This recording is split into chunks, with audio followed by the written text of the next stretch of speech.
एक अधिसूचना भी आ गया है कि अप्रैल माह से लागू होगा। अध्यक्ष महोदय, हो गया सिन्हा जी, अध्यक्ष महोदय, आपका बात भारत तक सुन लिया। अध्यक्ष महोदय, भारत सरकार से मेरा प्रश्न नहीं है। नहीं, मैंने मेरा प्रश्न है सूचना कि आपको दी है। राज्य सरकार इसमें क्या कर रही है अध्यक्ष महोदय? राज्य सरकार का तो माननीय मंत्री जी ने केवल भारत सरकार का जवाब दे दिया। यह राज्य सरकार अध्यक्ष महोदय, बैठे बोल रहे बैठे राज्य मंत्री जी। महोदय, एक विभाग का भी कुछ है दायरा, जैसे पहले था 12,500, उसके बाद मृतक को 25,000। जब राज्य के अंदर जो हिट एंड क्रंच से जो दुर्घटना होगी, और जो हम लोग स्वीकार कर राज्य के अंदर में जो अधिनियम है उसी अनुसार से बढ़ोतरी भी किया गया। इस सरकार ने उसको लागू करने के लिए अपना वचनबद्ध है। अध्यक्ष महोदय, ये तो विभाग की काम है। अध्यक्ष महोदय,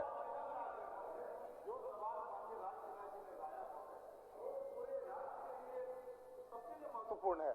मेरा आग्रह सिर्फ इतना ही महोदय कि जब नदी में या तालाब में डूबते हैं तो 4 लाख का मुआवजा है महोदय, जब सांप काटता है महोदय तो 4 लाख का मुआवजा है। तो मौत होती है महोदय। अगर एक्सीडेंट से भी मौत हो तो सरकार उसी श्रेणी में ले। और सरकार से बहुत ही विनम्र आग्रह करता हूं, माननीय संसदीय कार्य मंत्री जी हैं, माननीय वित्त मंत्री जी हैं, उसको उसी रूप में ट्रीट करके समान रूप से 4 लाख रुपए, 2 लाख अगर भारत सरकार दे रही है तो 2 लाख रुपए राज्य सरकार ऐड करे महोदय। मेरा इतना ही आग्रह है। माननीय संसदीय कार्य मंत्री कुछ बोलना चाहे महोदय? ये प्रश्न जो है माननीय सदस्य जो जानना चाह रहे हैं कि तालाब में डूबकर और दूसरा कैजुअलिटी हो जाता है, उन लोगों को 4 लाख रुपया दिया जाता है, लेकिन मोटर की दुर्घटना हो जाने के बाद उसको सिर्फ 1,000 रुपया दिया जाता है। और उनका चाहत भी है कि उनको भी 4 लाख रुपया मिले, यही ना? तो इसमें हम कहना चाहेंगे, जो पहले जो सवाल जवाब हुआ था तो पहला दिन हुआ था कि 12,500 और 20,000 रुपया दिया जाता है, लेकिन हमारे पास जो तथ्य है 2019 161 के अनुसार हिट एंड रन में जब गंभीर मृत्यु हो जाते हैं वैसे लोगों को जो दिया जा रहा था आपका 20,000 और 50,000 ऐसा ही दिया जाता था। लेकिन भारत सरकार 2022 में केंद्रीय मोटर यान नियम 2022 अधिसूचना किया गया है और 1/4/2022 से इसको लागू हम लोग करने जा रहे हैं। और जो आशा है इनका जो 4 लाख मिलेगा कि नहीं मिलेगा, तो हम माननीय सदस्य को आश्वस्त करना चाहते हैं, वो नियम आ ही गया है। अगर मान लीजिए वहां 3 लाख रुपया देने का है तो 3 लाख होगा ऐड, हम लोग 1 लाख करेंगे। अगर जरूरत पड़ेगा तो 2 लाख वहां देता है, 2 लाख हम लोग देंगे, देखा 4 लाख देने की काम करेंगे। ठीक, मतलब हो गया अध्यक्ष महोदय, हो गया। धन्यवाद तो दे धन्यवाद। मैं माननीय मंत्री जी को धन्यवाद देता हूं अध्यक्ष महोदय कि उन्होंने दोनों मिला करके 4 लाख करने की घोषणा की अध्यक्ष महोदय। एक केवल मेरा आग्रह और अध्यक्ष महोदय कि ये इसका जो है इसका प्रचार प्रसार अच्छा से हो, क्योंकि अध्यक्ष महोदय अक्सर बने एनुअल जो रिपोर्ट है परिवहन विभाग का अध्यक्ष महोदय, एवरेज 5,000 दुर्घटनाएं होती हैं, लेकिन जो जवाब परिवहन विभाग का अध्यक्ष महोदय केवल 548 पीड़ितों को ही उसका लाभ मिल पाया अध्यक्ष महोदय। तो यह योजना सब तक पहुंचे अध्यक्ष महोदय, इसलिए इसका व्यापक प्रचार प्रसार और जिलों में सीओ से लेकर डीसी तक यह संदेश चला जाए, तो बहुत लोगों में कंफ्यूजन हो जाता है अध्यक्ष महोदय। और सारे डिकीज जो है जो आगे घटनाग्रस्त वो हम लोग के ऊपर प्रेशर आता है अध्यक्ष महोदय। इस बार नए नियम बनाया गया है, जहां भी कैजुअलिटी होता है उसी क्षेत्र का जो माननीय विधायक होंगे उनको भी बुलाया जाएगा। अध्यक्ष महोदय बहुत बहुत धन्यवाद। चलिए श्री मनीष जायसवाल जी, माननीय सदस्य बंधु तिर्की जी और इरफान साहब, अम्बा प्रसाद जी बाहर शायद धरना पर बैठी हुई है, उनको ससम्मान सदन के अंदर लाया जाए और दीपिका सिंह पांडे जी भी उनका साथ दे दें।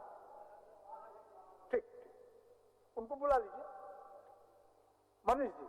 अध्यक्ष महोदय, मेरा प्रश्न जो केंद्र से जो वित्तीय सहायता मिलती है उसके विषय पर था, और मेरा स्पेसिफिक ये कहना था कि भाई जो कम खर्च होता है तो उसको क्या सरकार खर्च करना चाहती है। इनके जवाब में आया है कि 70% और 80% तक उपलब्धि है। तो चूंकि ये हम सब जानते हैं कि भारत गांवों का देश है और जो पंचायत में पैसा जाता है वो किसी पंचायत में 10 लाख, किसी पंचायत में 5 लाख, 7 लाख, 20 लाख इस तरीके से जाता है, और उसके बाद भी उपलब्धि अगर 70% और 80% है अध्यक्ष महोदय, तो गांव का विकास कैसे होगा? ये जो पैसा जाता है इसमें तो 100% खर्च होना चाहिए, क्योंकि पंचायत में 20 लाख रुपया अधिकतम गया है, तो 20 लाख अगर हम एक पंचायत में खर्च नहीं कर सकते अध्यक्ष महोदय, तो हम लोग विकास कैसे करेंगे? तो मैं सरकार से इतना ही जानना चाहता हूं कि हमारे पास कोई कार एक्शन है क्या जिससे कि हम 100% अचीवमेंट जो है इस पैसे का कर सके? माननीय मंत्री, देखिए, पंचायत में जो पैसा जाते हैं वो मुखिया के माध्यम से जाते हैं, और योजना को जो चयन किया जाता है ग्राम सभा के द्वारा किया जाता है, वार्ड मेंबर भी उसमें सम्मिलित होते हैं। तो हम तो पैसा भेज देते हैं, ग्राम पंचायत के जो मुखिया होते हैं, वार्ड सदस्य होते हैं, उसमें योजना तय करना और लेने में थोड़ा विलम्ब हो रही है। उस पर हम लोग तेजी लाने के काम किए हैं। शायद इसका जवाब भी शायद पिछले वेडनेसडे हम लोग दिए थे, उठ भी नहीं था, हम सब पता है। और अभी तक हजारीबाग में 72 समथिंग खर्चा हुआ है, और हम लोग देखने की कोशिश भी कर रहे हैं। जो ग्राम पंचायत में पैसा जाता है या जिला परिषद में जाता है या पंचायत समिति को जाता है, वो पैसा समय पर खर्चा नहीं हो पा रहा है। तो वो उसमें थोड़ा दिक्कत है कि ग्राम पंचायत जो है वो जनता के द्वारा ही चुना जाता है और जनता ही तय करते हैं कि कौन कौन योजना लेते हैं, इसलिए थोड़ा विलम्ब होता है। लेकिन सरकार उस पर उलझी पहनी रखा है, और हम चाहते हैं कि 100% खर्चा हो, आने वाले समय में हम करने का आपको सुनिश्चित करेंगे। धन्यवाद मंत्री जी। लेकिन एक बात मैं आपके संज्ञान में लाना चाहूंगा कि ये जो पैसा है, आप अक्सर देखेंगे कि जो पंचायत में मुखिया है और जो सरकार की तरफ से मनोनीत जो पदाधिकारी हैं वहां पे, चाहे बीडीओ हो या उनके जो पंचायत में जिसका चेक में जो को सिग्नेटरी होता है, ये दोनों के आक्रमणीयता के चलते ही ये खर्च नहीं हो पाता। मैं एग्जाम्पल के रूप में हजारीबाग सदर का आप जांच करवा करके देख लीजिए, चाहे वो सांसद मद हो, विधायक मद हो, किसी भी काम का क्या प्रगति है उस वीडियो के बारे में मैंने पहले भी आपको एक बार जानकारी दी थी। आपके विभागीय सचिव को भी मैंने बताया था, हजारीबाग के डीसी भी उनसे परिचित थे, पिछले डीडीसी ने उनके खिलाफ लिख करके भी दिया था। तो जब आप ऐसे पदाधिकारियों को पदस्थापित करेंगे जो कि काम करना ही नहीं चाहेगा, तो पैसा यूटिलाइज कैसे होगा? माननीय मंत्री जी, ये भी आपको चिंता करना पड़ेगा। ग्राम मुखिया तो जनप्रतिनिधि होता है, वो चाहता है कि ज्यादा से ज्यादा काम हम करके अपने जनता को खुश रख सके ताकि दोबारा चुनने का अवसर प्राप्त हो। लेकिन जो पदाधिकारी है, विशेष करके मैं आपको उदाहरण के तौर पे हजारीबाग सदर प्रखंड के बीडीओ के बारे में बताना चाहूंगा। आप चाहे तो जांच करवा करके देख सकते हैं कि उनके पिछले 1 साल की क्या उपलब्धि है। माननीय मंत्री जी, निश्चित तौर पर कहीं कहीं वीडियो का भी इस तरह का लापरवाही सामने आई है, निश्चित तौर पर उसको भी दिखाने का काम कर रहे हैं। और आज जो सदर प्रखंड हजारीबाग के वीडियो के बारे में जो बात है, आज हम उसको दिखवाने के काम करेंगे ताकि वो गति दे और नहीं तो अपना पद छोड़े। धन्यवाद माननीय मंत्री जी।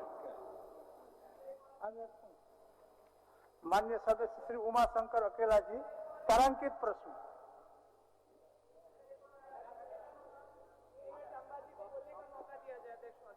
अच्छा बैठिए, देते अभी अकेला जी को बुला दें, फिर देते हैं मौका। बैठिए। अध्यक्ष महोदय, आज 23 मार्च है सर, इसलिए मैं भगत सिंह के नमन करते हुए अपना क्वेश्चन आपके बीच में रख रहा हूं। अध्यक्ष महोदय, मैंने जो सवाल किया है उसका जवाब मिला है अध्यक्ष महोदय, लेकिन हमारे साथ जांच में अध्यक्ष महोदय हजारीबाग के डीडीसी, चौपारण प्रखंड के वीडियो, आज सभी लोग वहां उपस्थित थे अध्यक्ष महोदय। टेक्निकल सेल भी था वहां अध्यक्ष महोदय, और हम लोगों ने रोड को जांच किया, पीसीसी को जांच किया, कोई भी पीसीसी 4 इंची नहीं था अध्यक्ष महोदय। हमने रिपोर्ट करवाई, डीडीसी ने रिपोर्ट डीसी को लिखा कि एफआईआर करना चाहिए, और लिखित रिपोर्ट उन्होंने डीडीसी भेजे है, डीसी हजारीबाग के तत्कालीन डीसी के पास है। लेकिन डीसी के लापरवाही के कारण अध्यक्ष महोदय आज तक संवेदक पर या जो भी उससे लिप्त लोग हैं कार्रवाई नहीं हुआ। अध्यक्ष महोदय, मैं आपके माध्यम से चाहता हूं कि डीडीसी के रिपोर्ट के अनुसार एफआईआर दर्ज कराया, ये मेरा मांग है अध्यक्ष महोदय। माननीय मंत्री महोदय, ये रोड जो 4 रोड के बारे में माननीय सदस्य अखिला जी ने दिया है, ये रोड का निर्माण 2017-18 में ही चारों रोड का निर्माण हुआ था और जब हमको जानकारी प्राप्त हुई उसके बाद हमने उसको जांच बैठाने के काम किए हैं आपका, और उसका निर्णय भी प्रतिवेदन उपलब्ध करने के हम डीसी को बोले हैं और जैसे ही जांच प्रतिवेदन आ जाएगा दोषी पर कार्रवाई करेंगे। हो गया अखिला जी। अध्यक्ष महोदय 2 साल से मैं कह रहा हूं, ये 5 वर्षीय योजना में जांच हो रहा है। अध्यक्ष महोदय तुरंत जांच करवा दे, संवेदक पर कार्रवाई हो, जेल हो जाए। हाँ महोदय, हमने कहा कि ये जो है रोड बहुत पुरानी है 2017-18 का, और जब इन्होंने हमें दिया था एक बार हम जांच कराए, उसका प्रतिवेदन नहीं आया था। दोबारा हमने रिमाइंडर दिया और उन्होंने कहा कि तत्काल इसका जांच करके प्रतिवेदन भेजो। प्रतिवेदन जैसे ही आएगा दोषी जो भी रहेगा उस पर कार्रवाई करेंगे। कब तक? बहुत जल्द। अब तो आज रिपोर्ट आने ही वाला है, हम तो बोले 2 बार दिए थे, एक बार रिमाइंडर हमने दिया। चलिए अखिला जी, हो गया आपका काम। माननीय सदस्य अपर्णा सेन गुप्ता।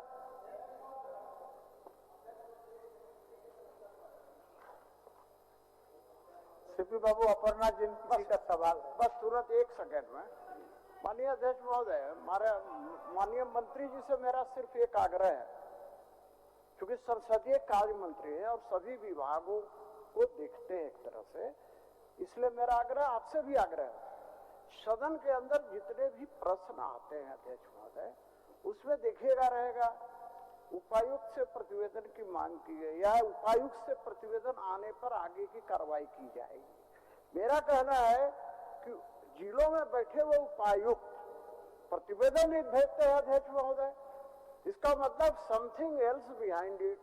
अध्यक्ष महोदय, मेरा सिर्फ ये कहना है कि एक मंत्री सरकार कहती है कि उपायुक्त प्रतिवेदन भेजेगा तब, तो 2-2 साल उन्होंने कहा कि 2 साल से हो रहा है, तो 2 साल से प्रतिवेदन नहीं आया, तो क्या सरकार वैसे अकर्मण्य निकृष्ट अधिकारियों पर कार्रवाई करना चाहती है जो प्रतिवेदन देने में विलंब करते हैं?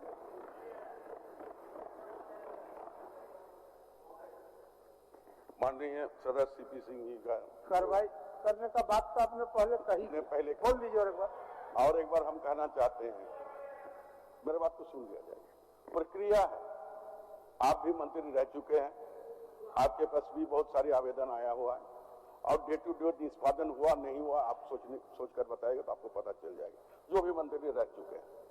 हमने जब है होता है, हमने आदेश करते हैं सचिव को, सचिव से फिर जाकर जिला में करते हैं, जिला में विभाग अलग अलग है, इंजीनियरिंग सेक्शन को उन्होंने जांच करने को देता है या कोई और दूसरे पदाधिकारी को देते हैं, तो ये आने में तो समय लगता है, लेकिन ये सही बात है कि 2 साल 3 साल 4 साल लगना नहीं चाहिए। उस पर जिम्मेवारी सरकार का भी है और हमने इसको देखने की बहुत हद तक हम कोशिश करते हैं कि जल्द से जल्द कोई भी काम हो उसका निष्पादन हो, इसमें हम तत्पर रहते हैं। लेकिन मंत्री आप भी रह चुके हैं, आप कह नहीं सकते हैं कोई भी मंत्री कर आज हमारे पास जांच आया और 3 दिन में हम डिस्पोजल कर दिए, ऐसा नहीं होता। लेकिन फिर भी सरकार में रहकर सभी को करना चाहिए कि जल्द से जल्द इसका निष्पादन हो और निष्पादन करने का काम करेंगे।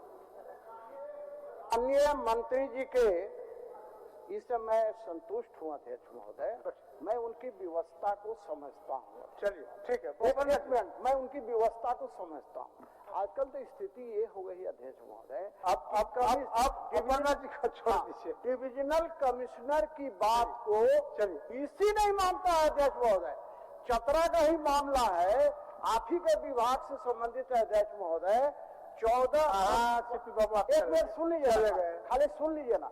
15 कनीय अभियंताओं को हटा दिया, कमिश्नर ने वो अपील के लिए अपील करने के लिए कमिश्नर के पास गया, 14 को तो उसने ले लिया, जो अपील नहीं करने गया अध्यक्ष महोदय उसको नहीं लिया, बाद में उसने अपील किया अध्यक्ष महोदय, कमिश्नर ने आदेश दिया कि इसको लिया जाए और उसके बाद भी डीसी नहीं ले रहा अध्यक्ष महोदय।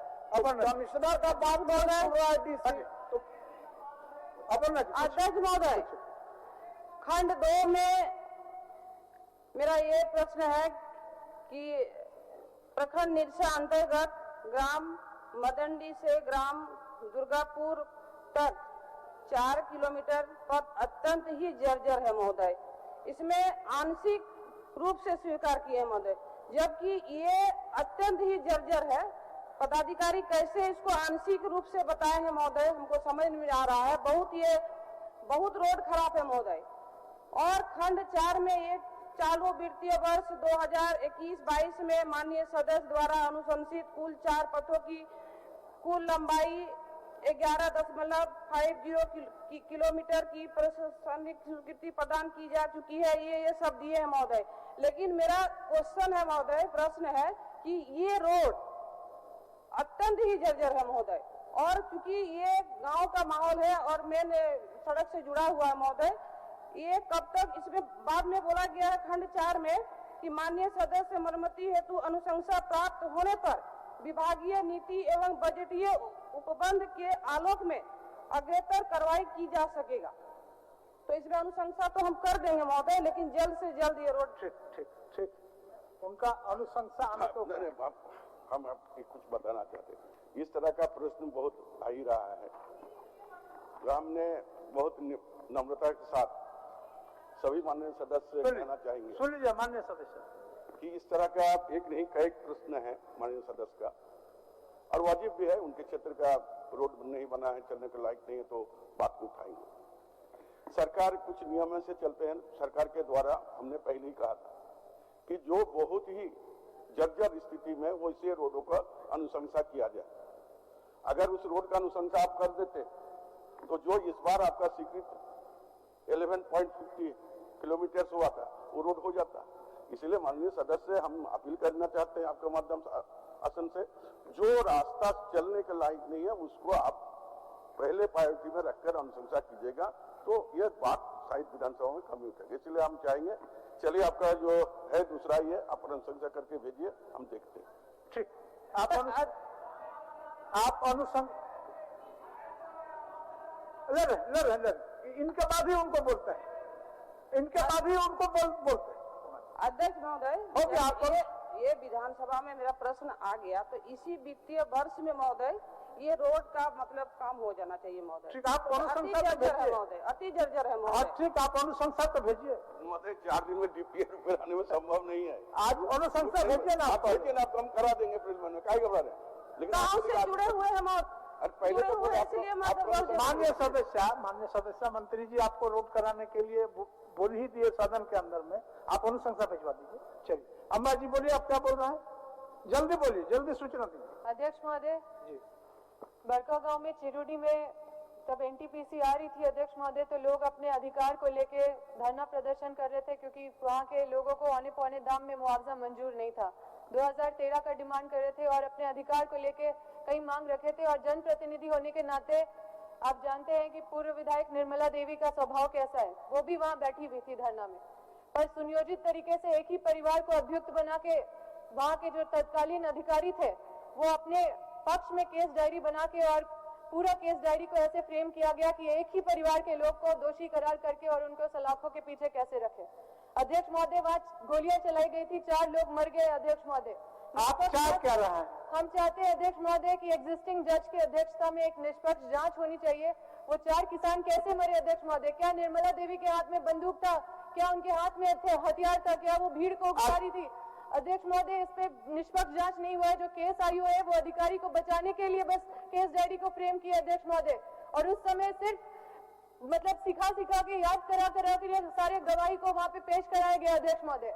मुझे न्याय चाहिए अध्यक्ष महोदय, लोकतंत्र की तो ये हत्या है अध्यक्ष महोदय। ठीक, सरकार संज्ञान में ले लिए, आपका सूचना आ गया। ठीक, बैठिए। माननीय सदस्य डॉक्टर कुशवाहा, आ गया, आपका सूचना आ गया है? एक बात बताइए अध्यक्ष महोदय, क्या एक जनप्रतिनिधि के लिए जनता के बीच में धरना करना क्या गुनाह है? आपका सवाल, बताइए कि क्या ये अपराध है? आपका इलीगल काम करते हैं वो दोषी बच जाते हैं, जो निर्दोष होते हैं उनको सजा मिलती है अध्यक्ष महोदय। अच्छा, इनको इस पे संज्ञान लेने की जरूरत है अध्यक्ष महोदय। जेल में बहुत सारे दोषी है। माननीय संसदीय कार्य मंत्री, इस विषय को संज्ञान में ले लीजिए। ठीक, संज्ञान में अध्यक्ष महोदय, बोलिए। अध्यक्ष महोदय, मेरा प्रश्न है पलामू प्रखंड, पलामू जिला के नीलांबर पीताम्बरू प्रखंड से संबंधित। यह प्रखंड बहुत ही बड़ा प्रखंड है। इसमें 90% आबादी इस ग्रामीण क्षेत्र की है। जो जवाब है इसको सुक्रियात्मक है। और दूसरा खंड में हमने ये लिखा है कि यहाँ पर 30/7/2021 के बाद से कोई भी इस प्रखंड विकास पदाधिकारी अस्थायी रूप से पदस्थापित नहीं है। और यहाँ पर जब कभी होता है यहाँ पर प्रभार में दिया जाता है। और ये एक IAS IPS का जो IAS का यहाँ पर प्रशिक्षण का केंद्र बना दिया गया है, जिससे ग्रामीणों का काम है सो काफी प्रभावित होता है। हम ये जानना चाहते हैं महोदय कि क्या सरकार वहाँ अस्थायी रूप से BDO का पदस्थापन करना चाहती है, और करना चाहती है कब तक, और ये ट्रेनिंग सेंटर है उसको कब से हटाएगी? ठीक, माननीय मंत्री महोदय, जहाँ तक झारखंड में करीब 264 ब्लॉक है।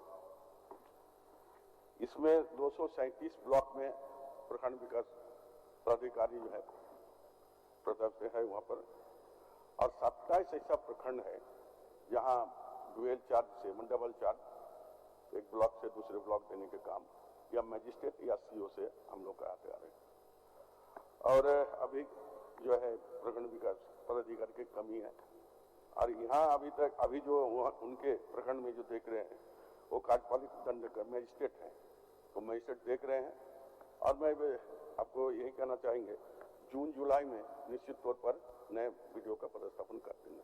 महोदय, मैं ये जानना चाहता हूँ मंत्री महोदय से कि ये केवल यहाँ पर प्रशिक्षण का केंद्र बना दिया गया है, क्या प्रशिक्षण केंद्र यहाँ से हटेगा और अस्थायी रूप से परमानेंटली जब जून ही महीना से होना है तो अस्थायी रूप से होगा, कि इसी प्रकार से प्रभार में और जो IAS आए हैं उनका प्रशिक्षण केंद्र बना रहेगा? क्योंकि इससे बहुत काफी प्रभावित होता है और लोग परेशान रहते हैं, एक महीना के अंदर लोग चले जाते हैं। वहाँ पर प्रशिक्षण केंद्र है ही, उसको जानकारी हम कर लेते हैं, अगर है तो उसको हटाने का काम करेंगे। और दूसरा जो बोले हैं कि जून जुलाई में आपका BDO का पोस्टिंग हम कर देंगे। महोदय, मैं पहले भी मिल करके व्यक्तिगत रूप से कहा था, एक पांकी प्रखंड भी ऐसा है। आप छोड़िए, प्रश्न में महोदय कि हमारा